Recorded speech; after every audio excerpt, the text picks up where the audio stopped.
میری حافظ قرآن بیوی نے 100 بچیوں کو قرآن مجید حفظ کروایا تھا، مگر جب اس کی وفات ہوئی تو روز اس کی قبر پھٹ جاتی اور اس کی قبر سے دھواں نکلتا۔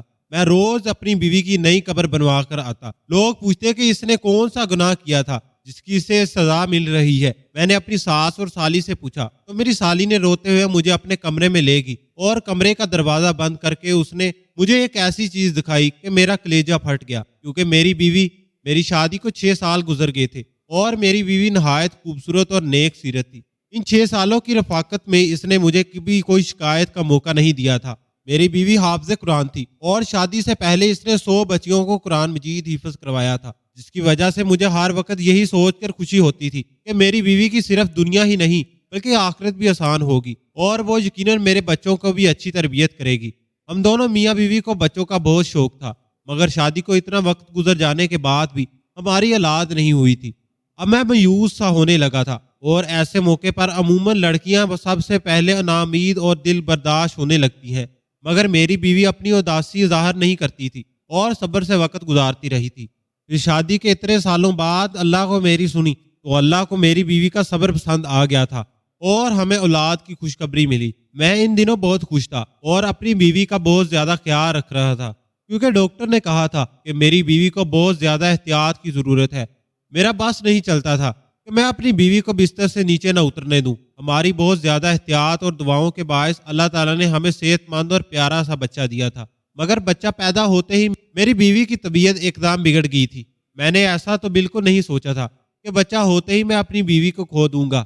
میں اپنی بیوی کی طبیعت کا سن کر میں نے اللہ سے اس کی زندگی کی بہت زیادہ دعا مانگی، مگر دعائیں رد ہوگی اور میری بیوی اللہ کو پیاری ہوگی۔ میں غم سے بے حال ہو رہا تھا۔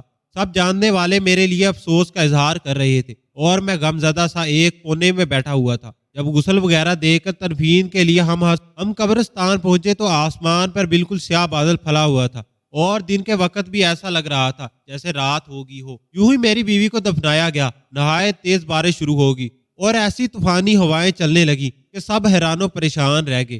بیوی کو دفن کرنے کے بعد ہم سب اپنے گھر کو پہنچے تھے۔ گھر والوں نے سب کچھ سنبھالا ہوا تھا اور وہ لوگ بھی میرے گھر میں ہی قیام پذیر تھے، اس لیے میں بھی بچے کی طرف سے بے فکر ہو کر اپنے کمرے میں اکیلا بیٹھا اپنی بیوی کو یاد کرتا اور اسے یاد کرتے کرتے میری آنکھ لگ جاتی۔ صبح کے قریب میں نے خواب دیکھا کہ میری بدحال سی بیوی بہت بری طرح رو رہی ہے۔ اپنی بیوی کو اتنی بری طرح روتے ہوئے دیکھ کر میں تڑپ اٹھا تھا اور عین اسی وقت میری آنکھ کھل گئی۔ باہر طوفانی بارش اور ہوائیں اب تھم چکی تھیں اور آسمان بھی صاف ہو چکا تھا۔ اب مجھے وہ خواب بڑے پریشان کر رہا تھا۔ میں نے ہمیشہ اپنی بیوی کو ہنستے مسکراتے دیکھا تھا، اس کا اس طرح رونا خواب میں بھی مجھے گھبراہٹ میں مبتلا کر گیا تھا۔ میں نے گھڑی پر وقت دیکھا تو فجر کا وقت تھا۔ میں نے اٹھ کر فجر کی نماز ادا کی اور اپنی بیوی کی مغفرت کی دعا کرنے لگا۔ ویسے تو مجھے پورا یقین تھا کہ میری بیوی جیسی نیک صفت نمازی اور حافظ قرآن عورت کو اللہ نے قبر کی تنگی سے بھی نجات دے دی ہوگی۔ میں نے دعا کے بعد اٹھ کر کمرے سے باہر جھانکا تو سب لوگ نماز پڑھنے میں مصروف تھے۔ میں نے اپنے بیٹے کا پوچھا تو میری بیوی کے بھائی نے مجھے بچہ لا کر دیا۔ وہ سکون سے سو رہا تھا۔ میں مطمئن ہو گیا اور کتنی دیر اپنے بیٹے کو سینے سے لگا کر بیٹھا رہا۔ اپنے بچے کو پیار دے کر میں گھر سے نکل کر سیدھا قبرستان پہنچ گیا۔ میں اپنی بیوی کے لیے قرآن پڑھنا چاہ رہا تھا اور کچھ رات والے طوفان کے بعد میں اس کی قبر کی حالت کا اندازہ لگانا چاہ رہا تھا۔ میں قبرستان پہنچ کر اپنی بیوی کی قبر کے پاس پہنچا تو اس کی قبر کی حالت دیکھ کر میرے رونگٹے کھڑے ہو گئے تھے۔ میرا دل خوف سے پھٹنے والا ہو رہا تھا، کیونکہ میں جس عورت کو نیک اور جنتی سمجھ رہا تھا، اس کی قبر پر ایسا عذاب آیا تھا کہ مجھ جیسا مضبوط سا مرد بھی اندر تک ہل گیا تھا۔ میری بیوی کی قبر پھٹی پڑی تھی اور اس میں سے دھواں نکل رہا تھا۔ وہاں اتنی تپش تھی کہ میرا وہاں کھڑا ہونا مشکل ہو رہا تھا۔ کوئی مزدور بھی میری بیوی کی قبر بنانے کو تیار نہیں تھا۔ بڑی مشکل سے مجھے ایک مزدور ملا جس نے مجھ سے 4 گنا پیسے لیے اور میری بیوی کی قبر پر مٹی ڈال دی۔ یہ سب اس مزدور نے دور کھڑے ہو کر کیا تھا۔ میں گھر پہنچا تو میری حالت نہایت خراب ہو رہی تھی۔ سب نے میری حالت کو بیوی سے جدا کا غم سمجھ کر مجھے سہارا دیا اور تسلی دینے لگے، جبکہ میں حیران تھا کہ آخر میری بیوی پر اللہ کا عذاب کیوں آیا تھا۔ میری نظر میں تو میری بیوی کی ایسی کوئی غلطی نہیں گزری تھی۔ میں سوچ سوچ کر پاگل ہو رہا تھا کہ میری بیوی کی اصل حقیقت کیا ہے، اور جب مجھ پر اپنی محرومہ بیوی کی حقیقت کھلی تو بیوہ پھپھو جو میری دوسری ماں جیسی تھی۔ میں جب کالج میں پڑھتا تھا تب میری والدہ کا انتقال ہو گیا تھا اور ہم 3 لوگ باقی رہ گئے تھے۔ ماں کو کھونے کا غم مجھ پر پھر بھی بہت بھاری ثابت ہوا تھا۔ میری ماں بہت نیک عورت تھی. مجھے میری پھپھو اور میرے ابا نے میری ماں کا غم بھلانے کے لیے بہت سہارا دیا اور ہر وقت میرے ساتھ لگے رہے. وہ دونوں کوشش کرتے تھے کہ وہ مجھے اکیلا نہ ہونے دے. میں ہمیشہ ہی ان کی توجہ کا واحد مرکز رہا تھا. پھر بھی کچھ عرصہ بعد سنبھل گیا اور دوبارہ سے اپنی تعلیم کا سلسلہ شروع کر دیا. میں پڑھائی سے فارغ ہوا تو میری ابا اور پھپھو کو میری شادی کا شوق ستانے لگا. تب میری پھپھو کا اپنے محروم شوہر کے خاندان میں ایک لڑکی کا خیال آیا جس سے پھپھو کا آپ بھی ملنا جلنا رہتا تھا. انہوں نے ہمیں بتایا کہ وہ لڑکی کم عمر سے ہی بہت سنجیدہ اور نیک تھی. اس کے والدین نہیں تھے اور وہ 2 بہنیں تھیں اور صرف ایک ہی چھوٹا بھائی تھا. اس نے بہت سے بھاری حالات کا مقابلہ کیا تھا اور اپنے دونوں بہن بھائیوں کو اکیلے پالا تھا. حالانکہ وہ خود بھی بہت بڑی تھی. وہ نمازی اور حافظ قرآن تھی. گھر میں بچیوں کو قرآن مجید بھی پڑھاتی تھی اور اس کی دعائیں اور اس کے دیے ہوئے قرآنی تجویزات میں بہت اثر تھا جس کی وجہ سے وہ تھوڑا بہت کما کر اپنا گھر چلا رہی تھی. میں نے یہ سب سنا تو بہت خوش ہوا. میں نے اسے دیکھے بنا اس کے لیے حامی بھر لی اور پھپھو نے پہلی فرصت میں ہی اس کے خاندان کے بڑوں سے مشورہ کر کے میرا رشتہ اس لڑکی سے طے کروا دیا اور جلدی شادی بھی طے کر دی. میرا رشتہ طے ہوا تو میری بیوی نے یہی شرط رکھوائی کہ وہ بعد میں بھی اپنی بہن کی شادی ہونے تک اپنے بھائی کی تعلیم پوری ہونے تک ان دونوں کی مالی امداد کرتی رہے گی. مجھے اس بات سے کوئی اعتراض نہیں تھا بلکہ میں نے تو سوچ لیا تھا کہ اگر مجھ سے بھی کوئی مدد ہو سکی تو کر دیا کروں گا.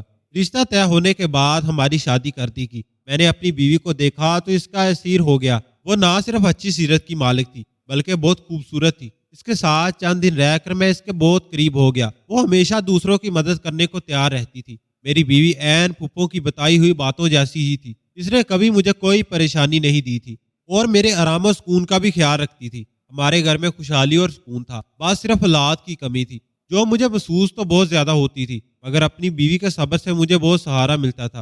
ہماری ایسے میں میری بیوی تھی جو مجھے ہر وقت اللہ کی مہربانی اور نعمتیں یاد دلاتی تھی. وہ مجھے صبر کی تنقین کرتی رہتی تھی. میں حیران تھا کہ وہ ایک لڑکی ہو کر بھی مجھے حوصلہ دیتی ہے. حالانکہ ہمارے خاندان والوں نے ہمارا جینا مشکل کر رکھا تھا کہ ہماری اولاد کیوں نہیں ہو رہی اور میری پھپھو کو باتیں سنانے لگی تھی یوں جیسے یہ سب میری پھپھو کے ہاتھ میں ہو. میں اپنی پھپھو کو سمجھا کر تھک چکا تھا. الٹا ہم دونوں سے ہی لڑنے لگی تھی کہ ہمیں علاج کروانا چاہیے تاکہ ہماری اولاد ہو سکے. اس پر میں اس کی پریشانی کرتا چلا گیا. ہماری شادی کو 6 سال ہونے والے تھے تب ہمیں اولاد کی خوشخبری ملی. ہم تینوں جیسے پھر سے جی اٹھے تھے. میں نے اور پھپھو نے میری بیوی کا خیال بھی رکھا تھا اور بہت احتیاط کی تھی. میرا بیٹا ٹھیک ٹھاک اور صحت مند پیدا ہوا تھا لیکن میری بیوی کی طبیعت بگڑ گئی تھی اور وہ موت کے منہ میں چلی گئی.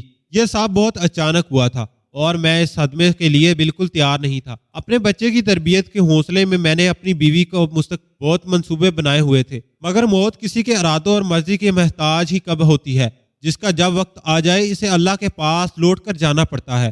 مگر اپنی بیوی کی قبر کی عبرت حالت اور اس پر آیا عذاب مجھے دچکا پہنچا گیا تھا. صبر و شار دیکھتا تھا. مجھے ڈھونڈنے سے بھی کوئی خامی نظر نہیں آتی تھی. میں اتنا تو جانتا تھا کہ اللہ نا انصاف نہیں ہے. ایسا تو ہو ہی نہیں سکتا کہ میری بیوی کے حقیقی امام سے اللہ نہ واقف ہو. مجھے حیرت اور صدمہ تھا کہ میں اتنا عرصہ اپنی بیوی کے ساتھ رہ کر بھی اسے جان نہیں پایا تھا.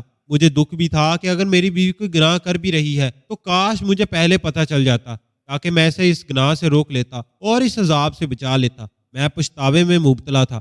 گھر میں ان دنوں کیا چل رہا تھا اور میرا بیٹا راتوں کے وقت کون سنبھال رہا تھا مجھے کچھ خبر نہیں تھی. میں بس اپنی محروم بیوی کے لیے بے چین رہتا تھا اور اللہ سے اس کی مغفرت کی دعا کرتا رہتا تھا. ایک روز پھپھو اچانک میرے پاس آئیں اور سنجیدگی سے بولی کہ انہیں مجھ سے ضروری بات کرنی ہے. میری پھپھو نے مجھ سے جو بات کی وہ مجھے یکدم غصہ دلا گئی تھی. میری بیوی کو مرے ابھی بمشکل 21 روز ہوئے تھے کہ میری پھپھو میری دوسری شادی کروانا چاہ رہی تھی. میں پھپھو سے ناراض ہونے لگا کہ انہیں میری محروم بیوی کا احترام کرنا چاہیے کہ وہ بوڑھی ہو گئی ہیں اس لیے یا وہ میرے بیٹے کو سنبھال نہیں سکتی. نہیں ابھی میری بیوی کی موت کا دکھ تھا. جب میں نے پھپھو کی ان باتوں کا کوئی اثر نہ لیا تو پھپھو نے مجھ سے کہا کہ ٹھیک ہے تم اپنا بیٹا خود سنبھال لو یا پھر اپنا بیٹا اسی کو دے دو جو اسے دن رات ماں کی طرح سنبھال رہی ہے. میں پھپھو کی بات پر حیران ہوا تھا کہ میرا بیٹا کون سنبھال رہا تھا کیونکہ میرے اندازے کے مطابق تو میرے بیٹے کو پھپھو ہی سنبھال سکتی تھی. مگر جب میں نے یہی سوال پھپھو سے کیا تو ان کے جوابات نے بالکل مجھے لاجواب کر دیا. پھپھو نے بتایا کہ میرا بیٹا اتنے روز سے میری محروم بیوی کی چھوٹی بہن سنبھال رہی تھی. پھر وہ چاہتی تھی کہ میں اپنی بیوی کی چھوٹی بہن سے نکاح کر لوں تاکہ میرے بیٹے کو ماں کا پیار ملتا رہے اور ہمارا گھر بھی سنبھلا رہے. میں پھپھو کی بات ماننے کو تیار نہیں ہو رہا تھا. میں اپنی بیوی کی جگہ کسی اور کو دینے کے لیے ابھی تک تیار نہیں تھا.